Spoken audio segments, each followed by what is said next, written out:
They leaked stories. Let's say that was the truth. They leaked stories. Licked, not licked. They licked, not licked, not with the tongue. Not like this. It's the other one. When you have an accent, it's very difficult to be able to say lick or leaked. Leaked. So they leaked stories.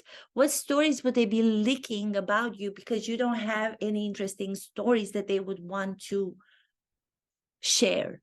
Painted as a villain. That would give me so much to work with if that was the description that a character makes about himself.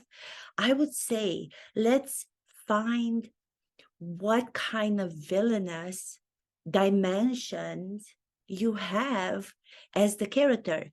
Dreams, you also have to be realistic, and you also have to live in reality to be able to implement the imaginary, to bring it to the characters. Happy 2023. I thank you all for finding my channel. I hope that you will keep on sharing it and subscribe, as my goal for this year is to grow it. I thought I was going to take a couple of days off and I wasn't going to talk about anything because it seemed like it was going to be quiet. Then I realized the duo, especially now, Prince Harry, teasers for the interviews that he's already done for his book, Spare. There was a cover and it said half price. And I was thinking, wouldn't it be nice if instead of half price, it would be half print? One ball remaining, saying the same story. In acting, you know, they say every story has been already told. Going back thousands of years to the ancient Greeks, what makes a story interesting, what makes a story be captivating to the audiences is the way that you are telling it in a new way. It's your original take on something that was already said. How do you present it to the public in a way that's never been done before? That is what authenticity and originality is. But no, how can you expect to have from Prince Harry a different way of telling of the story when there's no imagination, there's no dreamlike understanding of experiences, there's no originality, there's no authenticity in them as people or in Prince Harry. Everything is being told in the same way, and we have to listen as if he's telling us something different. Why do we have to be put in this situation where we have to be bored out of our minds? And at the same time, I was saying to myself, I'm not going to do any of the analysis of these people. I'm going to put them to the side.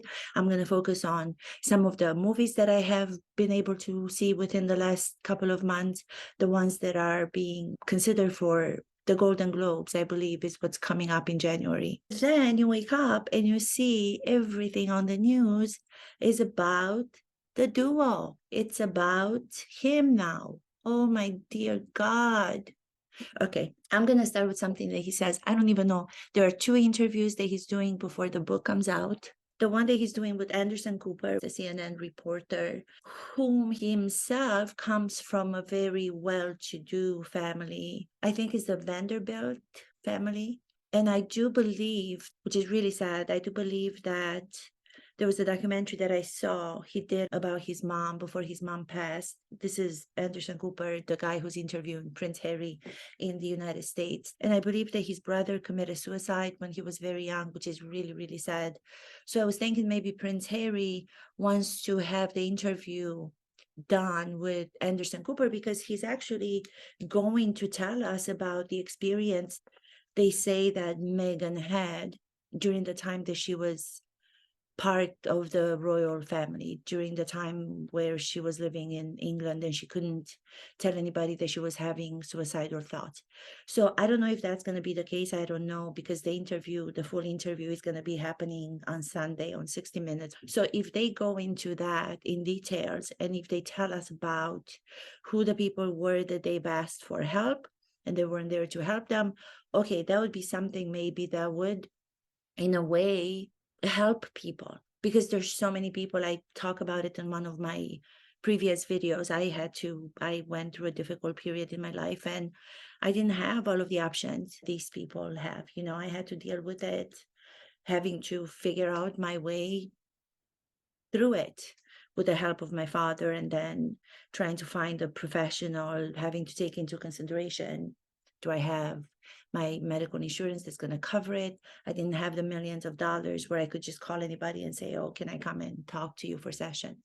But if that's going to be the case, and if they're going to go in depth into that part, then you know what? I stand corrected if that's what's going to happen. But I don't think that's going to happen. The glimpse of the interview between Anderson Cooper and Prince Harry, I don't understand why these people they're paying so much money are not taking care of the outer appearances of Harry. If he were a character, I'm not a costume designer, but I would be able to suggest to him or to his assistant to figure out a way of presenting him in a way that he doesn't look exactly the same as Anderson Cooper, or Anderson Cooper, who's been doing this for so long. They're dressed exactly the same with different colors of sweaters. So they have the button-up shirt, which doesn't button all the way up there's one remaining button that's left open, but then they both have the sweater that comes over it. Why would you dress the same? Why would you, why? I mean, these are like such simple things. If you want to come out, beginning with the outer appearances that you would consider in a production with the characters, you know, the costume and the costume designers are important because that's the first glimpse that you have of the character in the movie or on the stage. It's the appearance, right? They're not doing that. So they're dressed the same, they're sitting across from each other. And then Prince Harry with Anderson Cooper's interview, he goes on to say they painted again, the institution, the family, the institution. He uses the language of the institution. He doesn't want to say family because if you say family, it's going to take away from the story that he doesn't have. So because he doesn't have a story to tell, because the same thing is being repeated without any kind of presentation that's going to reveal a different way of presenting the story, he focuses on words that are going to reach people and they are going to emotionally affect people watching. He was painted, I'm paraphrasing, I don't know exactly, as the villain. I was painted as the villain. That is such a beautiful description when it comes to one's imagination. When somebody says that as an actor, if you were painted, which sounds so beautiful, it's almost like I'm imagining a villain with different dimensions and different nuances in representing who he is, with different surprises out of himself as the character. That would be a new way of telling the story. And if I were to see Prince Harry show us the villainous side in himself, I would be a little bit interested, right? Because it would be something different than the same narrative where he says that he was painted. He just says, yeah, I was painted as a villain. And then he stays static. He stays without movement in the chair. He does exactly the same thing. He wants the audience to be convinced of the words. The audience is not convinced of characters' words. The audience is going to be convinced of their actions. That's why there's act, to do, to act, to have experiences. That's why my channel is called The Art of Experiencing, because it requires for characters to experience, to be, to live in different situations, in different scenarios. He doesn't do anything different. He's asking of us, the people watching again, I don't know for how much longer, because this is starting to get to be so ridiculous. I was hoping that I was going to be able to get away and not talk about them anymore, but you just can't, because everything they come up with is so absurd and it's so, it makes me want to scream. So he says the same thing. I'm painted, or we were painted as villains. They cannot even be in practice showing us what the villainous part of who they are is. We would be a little bit interested, because that would mean that they are kind of saying, you know what, we're not perfect. We're not perfect.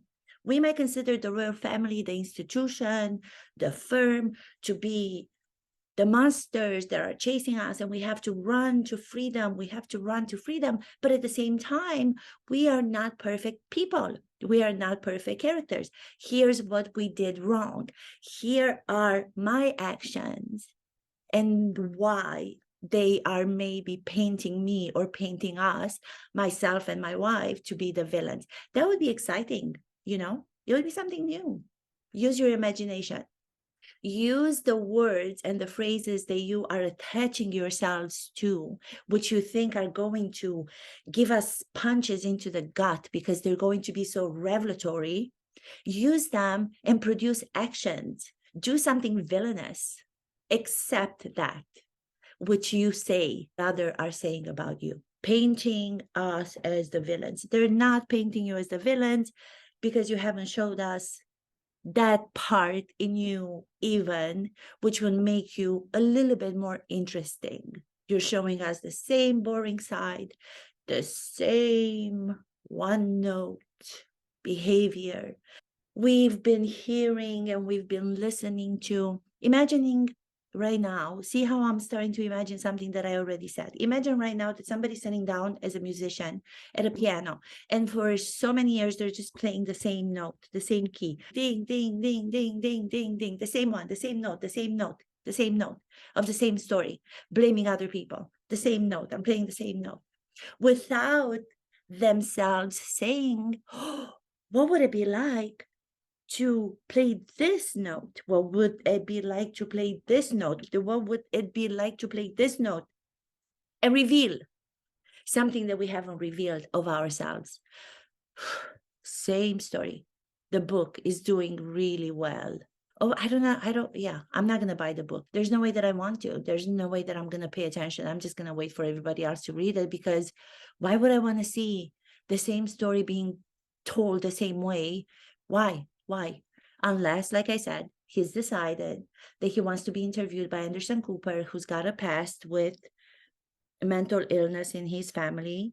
So unless he goes into something that he's going to expose about what happened with the period of time that Megan was feeling without any kind of help from the firm, the institution, where she needed that help, which already doesn't make sense from saying that, because she would have had all these A-listers that I talk about. She would have had her mom. She would have had all these people who applaud her now as the Duchess to have supported her.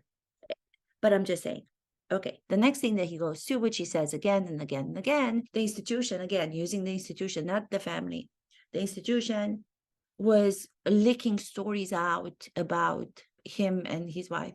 If that is the worst thing that can happen to you, let's just say that was a fact. Let's just say that was the truth, which it has proven that it's not, but he goes with he says the same lie over and over. But let's just say that was the truth. They're leaking stories about you, but then you can't do anything about it because they won't allow you. Show us how. Give us the actions. Implement, put into action that what you are saying. Use your imagination and come up with something that's going to show us the villains are the royal family. If you had yourself as the main character in this interview, because now you're the main character in going out and trying to sell the book, good for you. Then you have the other villains, then you will have a story that's going to be interesting. Because if you have someone to fight against without just talking about fighting against somebody, without having any kind of actions to prove that's what's happening, is just a simple narration. It's as if somebody was reading a book at home, and we wouldn't need actors to portray the story because we can just sit at home and read the book or read the script. Why would we want actors to be in movies and portray characters based on real stories if we already can read the script? Because we don't want to just read the script. We want the interpretation of those characters, of those actors that portray those characters, to come and to use their imagination, to use themselves, to use their selves, to use their mind, to use their interesting backstory and past, and put it together with a dreamlike scenario and imagination and bring the story to life. If you're going to be trying to convince us in a reading of they are the villains, and they have done this, which is the worst thing they have done. Even if that was the case, you should be thankful they did it, because that would mean they thought that your stories would be captivating, and they're not. So this villainous word that you put into your trailer of your interview from the beginning, which you think is going to bring audiences because it is emotional, it will reveal to people there was so much wrong that was being done. So when you use I was made to be the villain when they were the villains, or I and Megan were painted to be the villains, there's no villainous active documentation or behavior in you two or in them. So it loses its meaning, because if you don't put something in action, it just remains like a reading of something that's of no interest to anybody, especially having talked about it for so long, not having the creativity to be able to come up with a different way of telling the story. Going back to what I said in the beginning, if you're going to tell a story which is the same, it doesn't matter that you're a royal, it doesn't matter you're a prince, it doesn't matter you're a B-list actress, we're going to need to have a new telling of the story, a new version in the way that you present the story for it to be interesting, because that's what interesting creative people do. They're not telling different stories, they're telling the same story, but they're telling it in a new way. So it captivates us as the audience to watch it as if we've never seen it before, even though it has to do with the same thing that it's already been done. Ugh, villain, why do you keep beating the same damn thing over and over again? I don't know the expression. Okay. The other phrase he uses with Anderson Cooper is silence is betrayal. Silence is betrayal. I'm sure it was Megan who put it into his head, because she, as a character, thinks that she is so interesting when she is even less interesting than he is. Really, if you were to do a comparison between the two of them, which one is less interesting? It's hard to say, because that's how they came together, trying to get the spark between the two of them that's going to ignite some kind of interesting dynamic activity between the two of them, because by themselves individually they have nothing. They're so boring. So when he says silence is betrayal, again, he's trying to come up with these very in-depth phrases that he's going to throw at us, at the audience, to use on the side of the royal family, to say they're bad people because their silence is betrayal. No, silence is not betrayal. As characters, so many times when I'm working with actors, working on different characters, the lines sometimes will take away from the power. Sometimes if you are giving yourself as the actor, as the character, to be pausing for a long duration of time, it will be so much more powerful than any dialogue that you can think of. No matter what the dialogue was written to be, no matter how powerful the dialogue was. These people, and especially Prince Harry, doesn't even have a dialogue, because he never talks to anybody. He never talks to anybody where he will give a pause for him to be silenced. Maybe you should take that example, take that silence, and see what would happen. Because I think the audiences, again, would go back to maybe appreciate that you're showing a different part of yourself as the character. You're telling a story in a little bit of a different way than you have so far. And you would be given more attention and not be looked at to be saying the same thing in the same way and to remain at the same boring status. Silence is betrayal. Silence is not betrayal. Silence means you have confidence in yourself as a human being, as a character. You know what the other character is going on about. Doesn't even matter. So you are not even going to give that any sort of attention. If you watch that scene between two characters, let's say, the one that comes to be the powerful one, the captivating one, the one that's going to make us, the audience, pay attention to, is going to be the character who gave himself or herself that opportunity to be silent, to take a pause, because it's very difficult to do so. If you have nothing to say, but you want to convince the audience that you have something to say, you're going to be talking and talking and talking and talking, because you will not have belief in yourself to just pause. It's hard to pause. Try pausing for more than a couple of minutes. It's hard because we feel like we feel as people, as characters, as personalities, that we have to prove ourselves over and over again. When you see a personality, when you see a character that has gotten to a point where they can just live in a long pause, that will captivate anybody watching that character, because it will give us the opportunity and it will give us the teaching or the lesson for us to say, you know what, if I take a pause and I learn to do that more in my life, maybe I will feel that same confidence and strength and power inside myself. It's a matter of repetition. It's a matter of doing it, of rehearsing it, to be able to get to that pause. But they can't, because they have nothing to stand on. They have nothing to back what they are saying. So then their characters are never going to be able to just sit in a pause, because they're not characters. They're not characters who are dynamic. They're just one-note characters. The book is going to be more about going after his brother, Prince William, and Princess Catherine.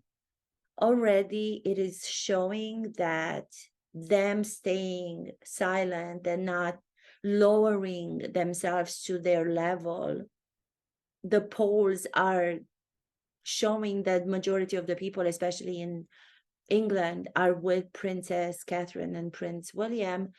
I don't know about here in the States. Here, for Netflix to keep handing these boring, characterless people a platform makes me really kind of sad to think that audiences out there are accepting for entertainment a story that's being told in the same way for so long.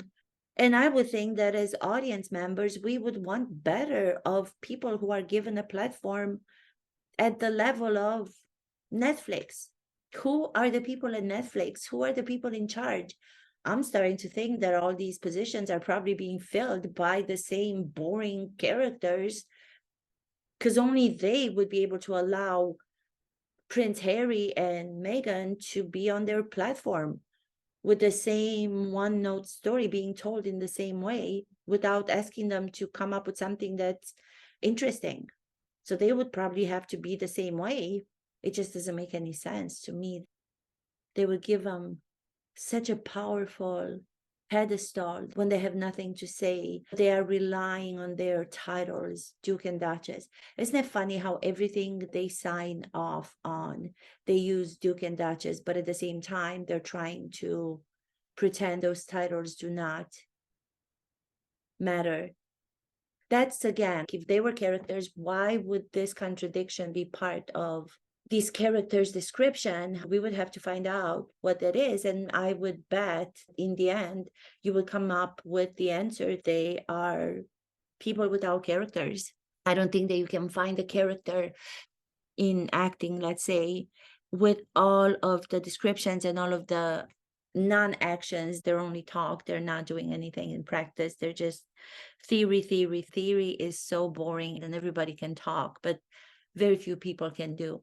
If any other character would be talking without giving any actions to their talk, they would not be given the same platform as Netflix is giving them, because they would be so much more concerned about the audiences, knowing the audiences would want more out of them. These characters, even in a fictional situation, would not be believable. You would not find these characters to have any character, if that makes any sense. There would be no characters in these people, no matter how much analysis you would do, and no matter how much you would try to go between the lines and under the lines and find the subtext. There's no such thing. A story told the same way is not interesting.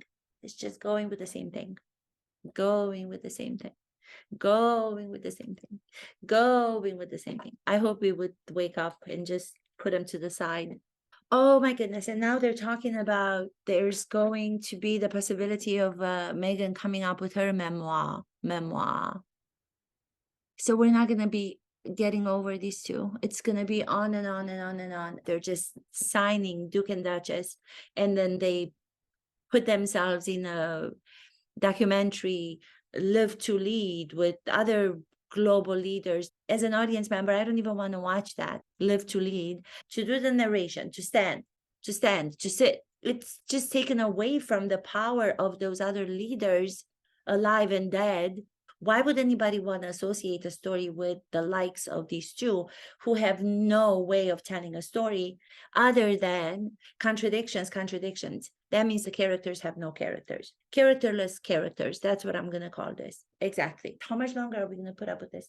I think until we are going to become so fed up with everything they're telling us in the same way, and we stop watching or stop being interested in it, they're going to keep going with the same one telling of a story in the same boring, without any kind of imaginative way of doing it differently. It's going to be left up to us, the audience, to be able to get to that smarter part of our brain and say, it's about time to stop, because if not, they're going to keep on going.